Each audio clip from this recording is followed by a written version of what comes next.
Well, good day, everyone. Welcome back for another episode in our Discipleship Reframed series, our podcast on all things discipleship right now. And, over the last several weeks, we've been covering topics of really specifically around Jesus, his life and his practice, and as that related to discipleship, building a culture of discipleship inside of an organization. We've walked through uncovering our own perceptions and misperceptions of a discipleship culture, wrestling with why it's hard, and then really kind of digging into, over the last several weeks, some deep particulars about how to build that framework. And as of today, we've really discussed all of those different pieces, haven't we, John? Yeah. And so we're really coming down towards the end here. And I remember some of my classes, or in my experience in college, like at the final senior project, like where you pull everything together. And that's kind of what this session 14 is. We're drawing on all the bits and pieces, almost like a puzzle, to use another picture. And we're trying to put them together in such a way that people who have been involved with us in this journey can walk away and have something useful. So I'm super excited about that chance today.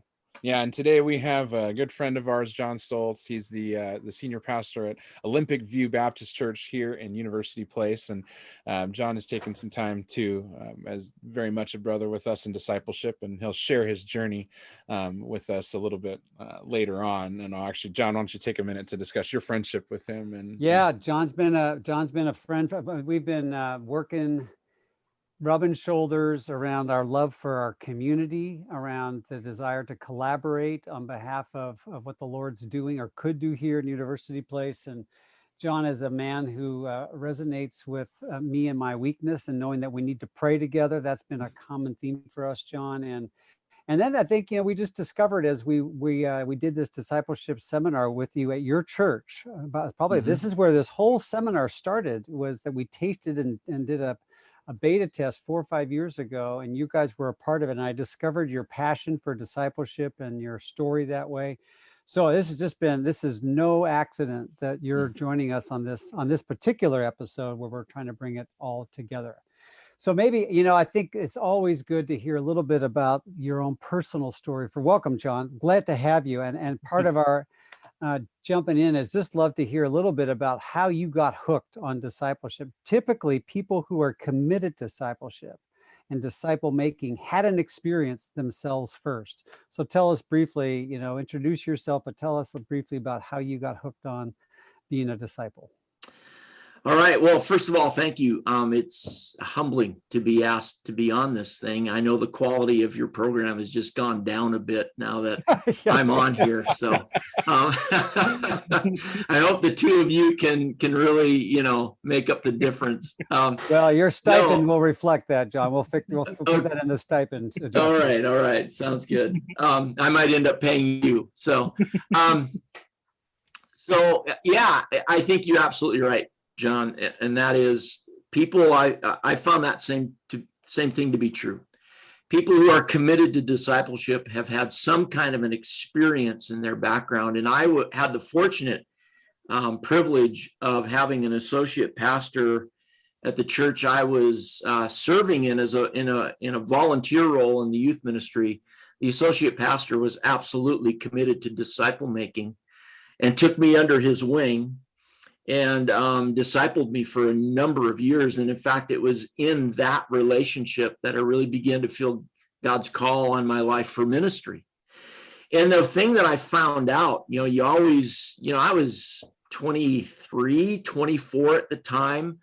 And I just thought that's the way it worked. I thought everywhere you go, you'd have somebody discipling you, you'd be discipling somebody else. Well, I quickly learned that that's more the exception than it is the rule. But it was really that experience with him that shaped me and really ignited a passion in me for disciple making and the importance of it.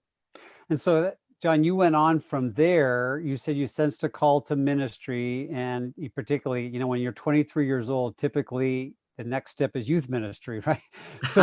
So you took a step into, were you at the same church with the associate? Did you go somewhere else? Tell us a little bit about your youth ministry experience. Yeah, the ministry environment was fair bit different back in those days. I was currently doing youth ministry in that church on a volunteer basis. When I really began to sense the call of God on my life, there was a brief moment where we talked about, well, maybe we'll just hire you on and keep you here. But back in those days, if you didn't have a seminary degree, you were not really looked upon as being relevant. And so I ended up leaving that church and going to seminary. And my thought going into seminary was I was just going to do school. Well, that lasted about 3 months. And I met a guy who was leading a youth ministry or was a youth pastor at a very large church in the town that I was attending. And he wanted a senior high intern. And somehow we got connected. Next thing I know, I'm back in youth ministry. And within 6 months, he left to go plant a church. And so there I am at about a 900 member church running a youth ministry of about 225 kids. So that's where it was. So wow. The desire to do youth or to do disciple making at that level was really more of the product of necessity than anything else at that point, So it's one of those Moses Jethro moments, like I can't do all of this, and so necessity is the mother of invention. So yeah, exactly. So talk to us, and we're going to move towards this this experience of synthesizing and putting together in a formal way a commitment to discipleship with your team. So talk to us just how you moved from, oh my gosh, I need leaders, to really coming up with a strategy of discipleship amongst the different layers of commitment with your kids there. Yeah, well, the guy that I was serving with, the youth pastor that I was serving with, had some experience with an organization called Sun Life. It's a disciple-making organization. And so he was kind of instilling some of those things in me before he left. But then one of the things that he did before he fully left is he took me to what back then was called the Sun Life Strategy Seminar, which really takes the life of Jesus and breaks it down and basically asks the question of, Jesus, how did you do ministry? So instead of looking at the New Testament for message, it was looking at the New Testament through the lens of method, which is a absolutely new way of looking at Scripture for me. But it's absolutely amazing when you do that and you look at how Christ did ministry. You can truly begin to see some patterns and things that he did in his life. And so, you know as well as I do that being discipled by someone and discipling an individual is far different than now being responsible for about 225, 250 people, students at that.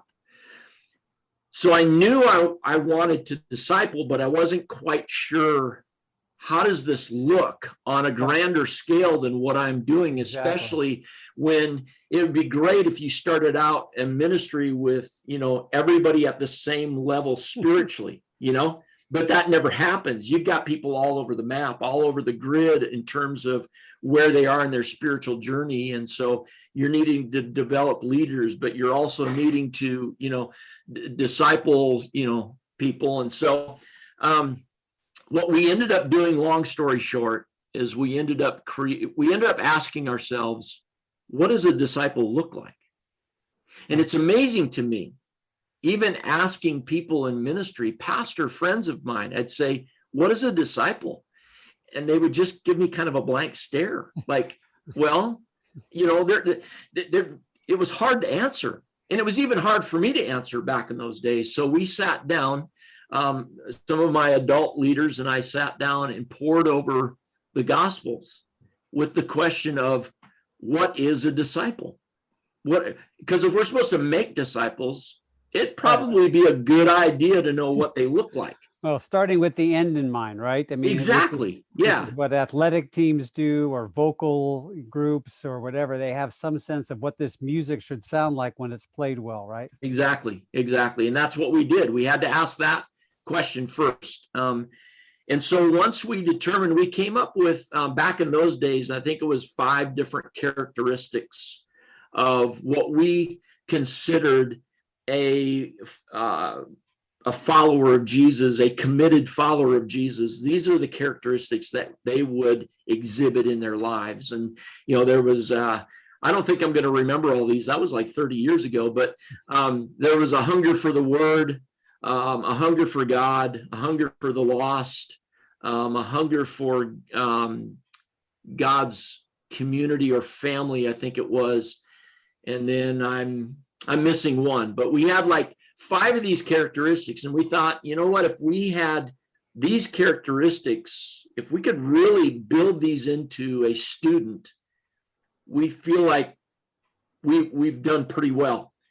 And we've done, we've built them up and prepared them for life. And so once we had those characteristics, the question was, now how do we do this? It's great to know what we want to do, but where's the how-to?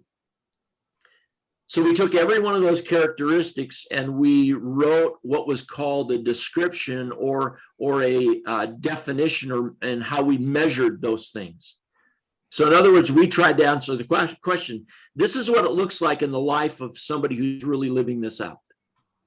And then from there, knowing again that in any given ministry, you have people that are all over the place. If we look at the spiritual journey is a little bit more like a continuum, there's people all over that continuum of, fairly young in the faith to pretty mature in the faith.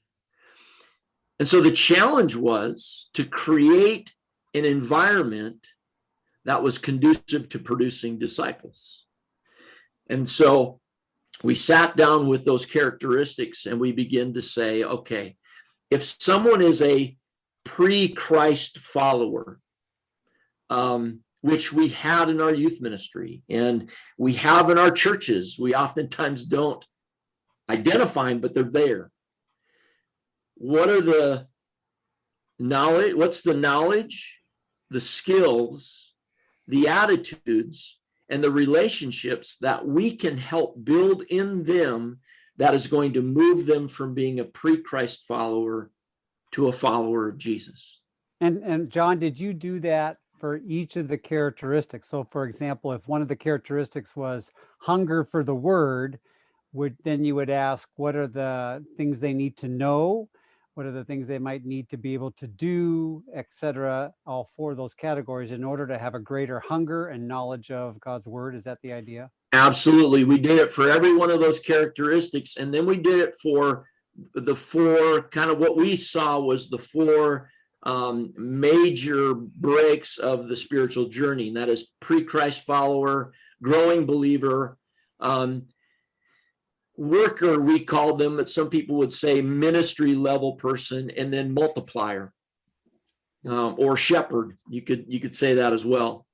And so all 4 of those kind of phases, if you will, we fleshed that out: knowledge, skills, attitudes, relationships for every one of those. And the goal was, by filling those out, was what it was going to take to help move that person to the next phase, so to speak, or next point in their journey. We did that for all 5 characteristics. Yeah, John, that's good.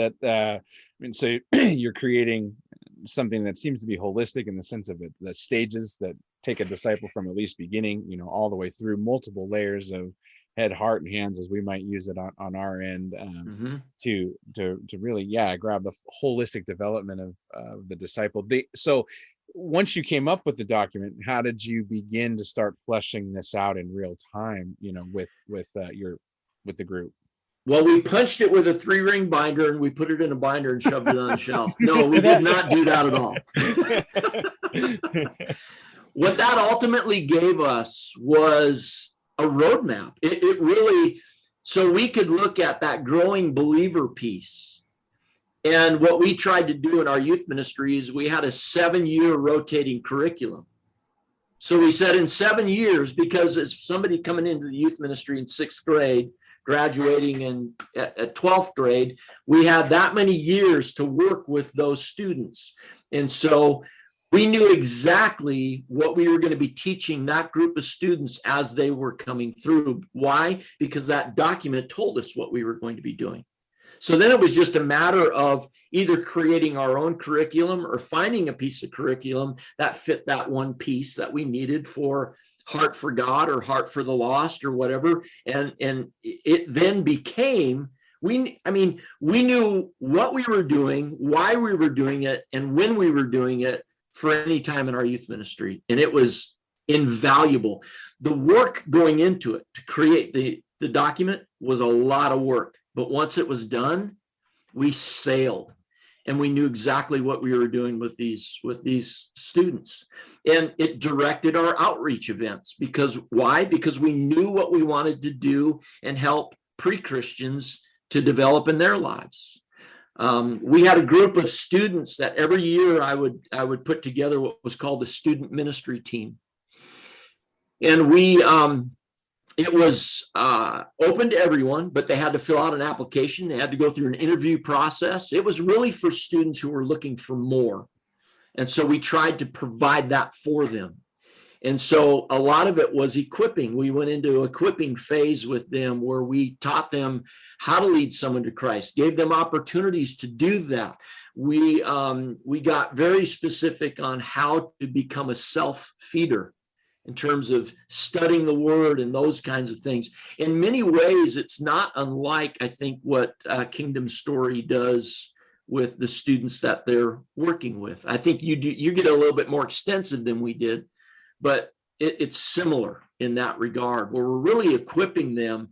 And then, again, they're now starting to take an interest in friends that they have in their lives that don't know Jesus. And they're like, we want them to know Jesus. What I'm hearing a little bit with what you're saying, John, is that, and I'm thinking of just pragmatically, like you say, this is a culture of discipleship, not just a one-on-one relationship, that as the director of the ministry, you had certain environments that you probably had kids of multiple levels in those environments. Yep. And you might do something there that was reaching several different groups at the same time. You might have a group where leaders are taking leadership. So for them, that's their thing, but they're leading the people who are on the, on the beginning side of faith. And then you probably had some venues that were just for that segment, like when you're gathering your student leaders, just them together. I'm just saying, so you've got to maybe just say something a little bit about it. It's kind of like a circus. It's like you've got all these arenas, right? These venues that you designated as purposeful towards one or more groups of people. Just talk a little bit about how you orchestrated over all those, kinds of kids, ages of kids, a sense of programmatic integration. You know what I'm saying? Yeah, I think so. I think I know what you're poking at.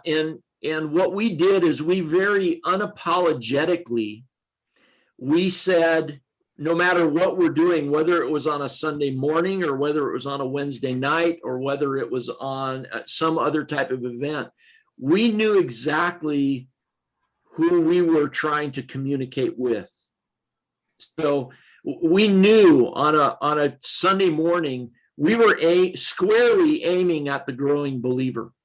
And so everything we did, all of our efforts, everything we did went to that goal. And so Wednesday nights became almost a weekly outreach for us because we knew we had a lot of students coming from, the neighborhood and friends of friends. And so we were geared more towards the pre-Christian at that point, the pre-Christ follower. But even at that level, our youth ministry, we would meet all together and then break up into small groups. My student ministry team was leading peer small groups. Right. So we were investing still in those leaders at that night, but they were the ones doing the ministry, right, which is what student ministry team was all about, right, is getting involved in doing the ministry. And so we would debrief after that. And it was a fun time of ministry. And it was fun because we knew what we were doing. And then what happened? You became a real pastor. Yeah, I did. It is. So say a little bit about this transition. I mean, now that you've been at Olympic View for fair amount of time, and that one of the documents that you sent me was in some ways a adult version of what you had done in youth ministry. You changed some of the characteristics to match your mission statement.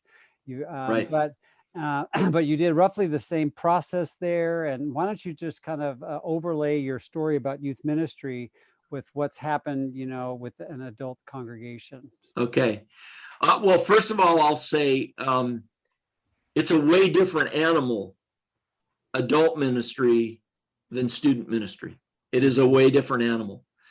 I've always I've always thought about, if it took Jesus 3 to 3.5 years to create this movement, then if it takes me a little bit longer, I'm probably okay. And so I would say I was 15 years at that youth ministry position. But by about year 6, we were really hitting on all 8 cylinders. And I think that's the thing, is this is not a quick fix. So many people are looking for that quick fix. What's the latest thing to come down the pike? This is not a quick fix. But I'm not to not leave that youth ministry, and certainly don't hear this as me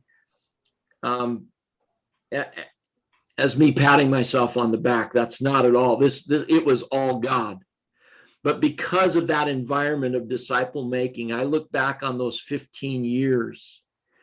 I roughly have 4 pastors now in ministry who came through that youth ministry. One of those is a kid that showed up on our doorstep as a 6th grader, who I had the privilege of leading him to Christ. He's now the youth pastor at my old church. We have missionaries on 3 different continents out of that youth ministry. We have people who are highly invested and growing and thriving in their local churches and still doing youth ministry because they don't know any other way of doing it, because that's what they learned. So the payoff is huge if you're willing to stick with it. And so transitioning into adult ministry, that has been a bit tricky. I've had to rethink a lot of different things. And instead of, I'm now treating my deacons and elders more like my student ministry team. I'm having to think in those kinds of terms, so that I am investing and I'm pouring into that leadership team so that they can invest and pour into others. So yeah, the process has not changed. It's the same process. Right. Our characteristics, what we've labeled them, are different, but really we're really going for the same thing. Well, it might be a little bit harder to convince me as a 60-year-old that I'm a toddler, that I'm just a beginner when I'm getting compensated quite well for my business. Thank you. So one of the things, one of the gifts of youth, right, is the recognition that they're developing. And well, yeah, and the pliability of youth is, I jokingly said the other day, John, when we were talking, you can take a group of students and rally them in a matter of 30 minutes to charge the gates of hell with squirt guns. You can just motivate them to do that. They're like, yeah, let's go. Adults don't work that way. We would create committees for what kind of squirt gun to use, and then there'd be all kinds of roadblocks in the way. So I've been here almost 9 years, and in some ways within the last year or two, I feel like we have made some significant movement to where if somebody were to come in and look at our ministry, they'd say, hey, I think this has some of the earmarkings of a disciple making ministry, but it has taken a tremendous amount of time, because people, people like us are stuck in our ways. Right. Well, say something. So you actually did take the time with your leadership team to do a church version of the same document, Yes. right? You did Yes. that. And did you do that early on in your ministry there? Did it take a few years before they were willing, or? We did it fairly early on, because what you try and do is try and find those people who are early adopters. Okay. People who are like, yeah, we need to do something like that. And thankfully I had a staff that were pretty early adopters, and they were hungry for it themselves. That's good. And so we sat down with a few key leaders in our staff, and we hammered this thing out. That was the better part of an entire day. We just went away and with a big giant whiteboard, and we began to kind of flesh this all out. And then it kind of evolved over time. And the thing that you have in front of you, the thing that I sent you, John, is I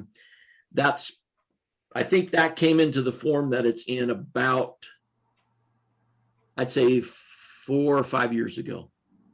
Okay. And do you use that, John, as kind of a guiding light in the same way that you did when you were in youth ministry? How it's maybe share in an adult context, how have you drawn on that overall macro view of a disciple and the stages and what's needed at each level? How have you drawn on that, or tried to draw on that, in the last number of years? Right. Yeah. Well, again, it still directs us as far as what are we trying to teach. And so now we know what we want to teach.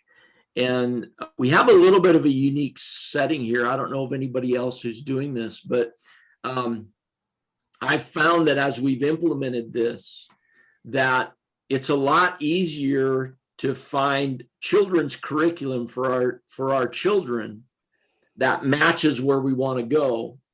And so we typically will get that first.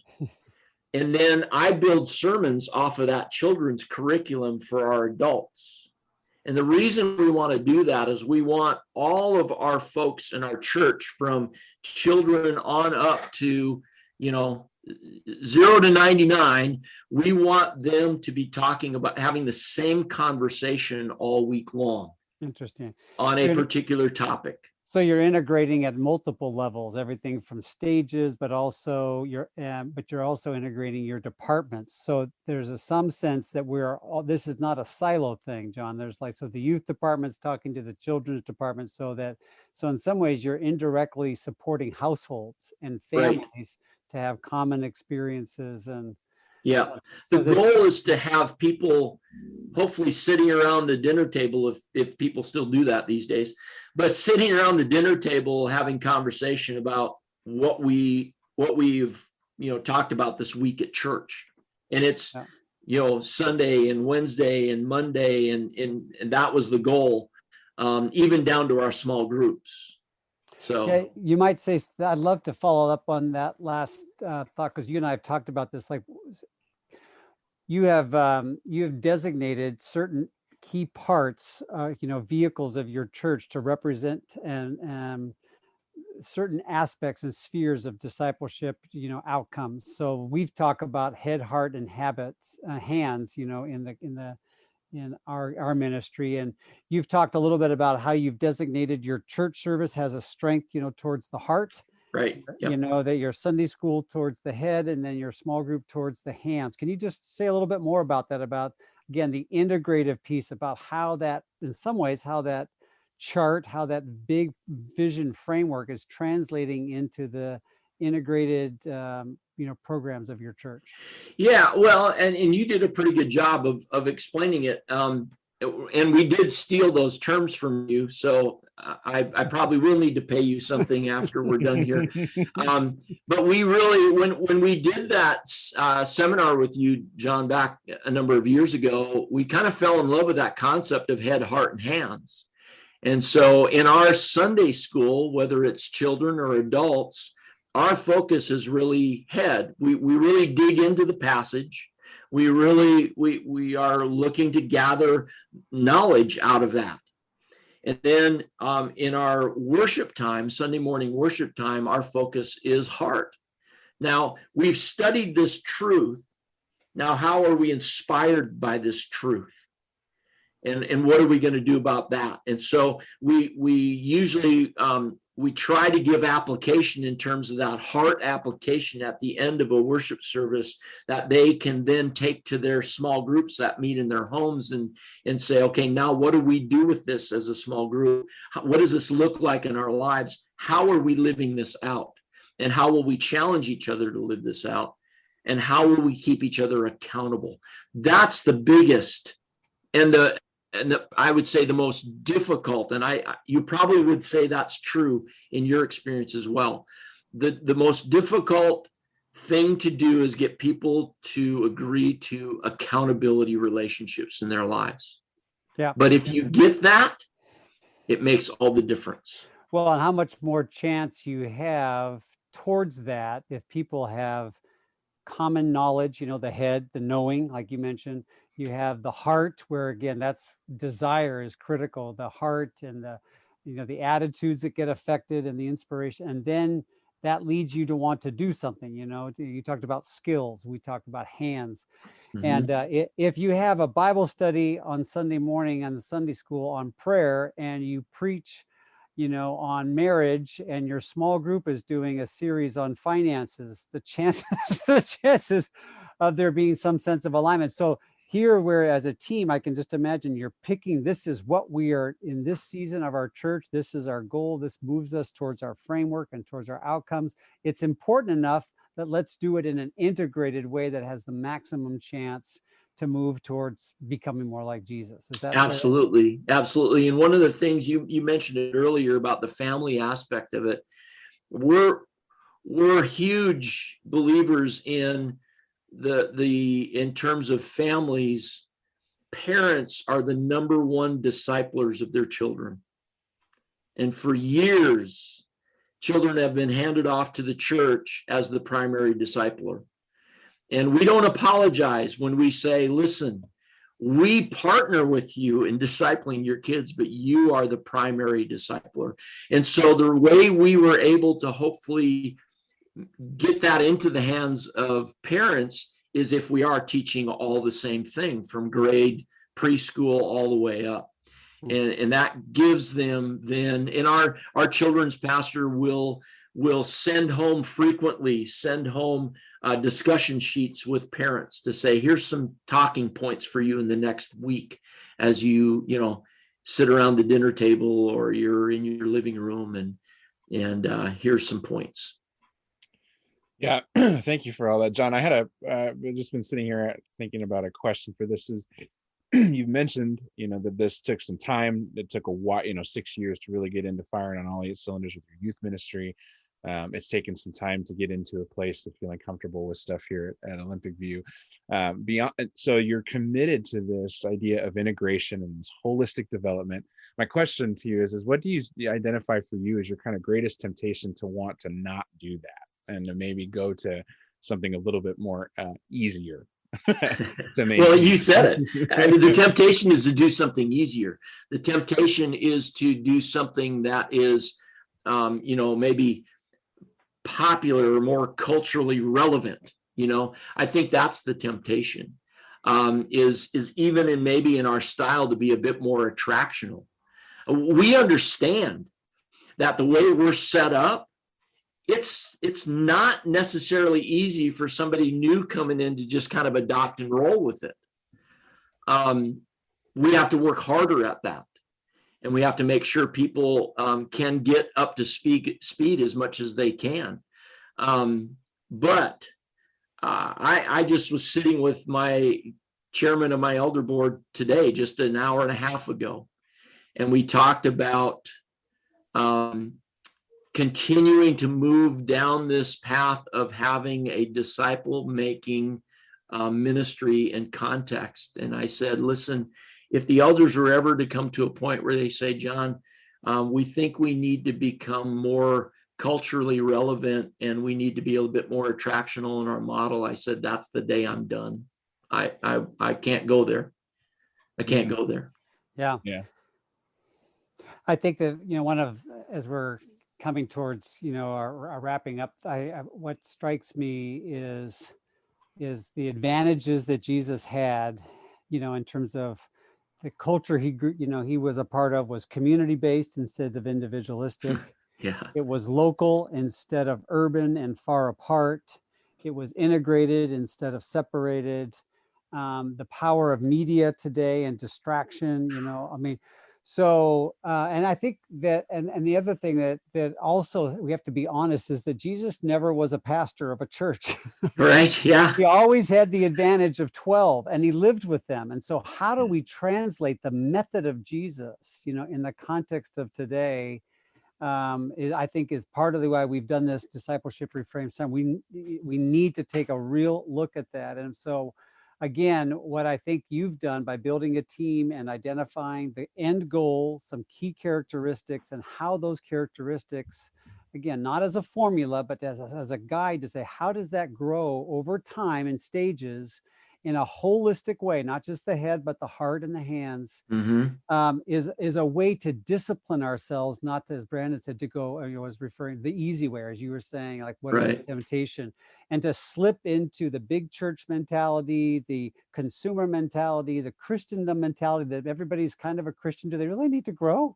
Yeah. And so I really appreciate, this is the gift for, I think the other thing I'll take away as my last comment is the power of starting young. That 80% of the people who make decisions for Christ do so by 18, and that our concrete is softer. And what we learn in those critical discipleship years of 17 to 25, or whatever, 15 to 25, sets the pace for people's expectation of their faith beyond. Yeah. And so this is a great word as a reminder of youth pastors, college ministries, that for them to have a culture of discipleship in their group is crucial for the generations. Yeah, absolutely. Yeah. Well, John, it's been interesting and amazing listening to your story and hearing all that. I just wanted to give you a chance. Is there any words of encouragement that you'd want to tell those leaders, pastors listening as it relates to staying with it to build, this type of culture? Well, again, I think the payoff is worth it. We've had, again, this sounds like me patting myself on the back. It is not. It is all God, by God's grace. We've had, in the 9 years I've been here, 3 of our adults who have gone on and said, you know what? I've got only so many years of working left. I want to make them count. And they're now serving in churches as pastors. And really, that's not the goal necessarily, and it's not going to be the goal for every person in your church. But I always see that as, when we begin to see those kinds of things happen, I think we're doing something right. I think this is what Jesus had in mind. Young couples that I hear stories of them investing in their neighbors. I mean, I don't want to take all the time, but just this last Sunday, we have a young couple that's been coming for about 2 years, and they have been investing in their neighbors for about the last year. And we've tried to give them some tools on how to do that, and they've been investing. And the word from them was, well, the wife seems to be somewhat open to spiritual conversation. The husband, not so much. Well, 2 weeks ago, the wife and her 2 kids showed up here at church. And the interesting thing was, I was preaching on Romans chapter 9. But anyway, that's beside the point. I saw that face, John. So they were here, they were engaged, talked with this young couple afterwards. They said, yeah, we were shocked when she said she wanted to come to church. And again, we probably won't ever see her husband, but, at least we can, she's here and she's beginning to get to know some of the other people in our church and our circle of friends. Well, this past Sunday, I look out, and not only is the wife sitting there and the 2 kids, but the husband's there. And so I attribute that to this discipleship strategy and environment, because this young couple has caught on to the realization that, hey, I'm responsible to make disciples. That was Jesus' command to me as a follower. So I'm going to start to do that. And so those victories are little at times, but they're pretty sweet when you see those things happening, that people, the light bulb comes on and people get it. That's good. So I would just stay the course, encourage people to just stay at it. There were plenty of times that Jesus was frustrated, and we're going to be frustrated too. But the payoff is rich. Amen. You know, and I absolutely agree with you that God is the one that does the change, but he sure likes to work, you know, in ways when things happen that help him grow in that sense. Right. And so I think aligning yourself the way you do with your youth ministry and your church, you know, yields these types of results as God can do that work through it. And so again, John, it's been fascinating to listen. And for all those out there, just to remember that all three of us here are just simply disciples that are on the same exact journey that you are, trying to figure this thing out. We don't claim to have a corner on the market. We just know that to some degree we've had an experience with Christ, and this is what it's led us to do. And we're sharing that story with you. So we thank you all again for joining us today. I thank you both, John and John, for today's discussion, and we look forward to seeing you all again later. Thanks, Thank Brandon. you. Thank you, John. Yep.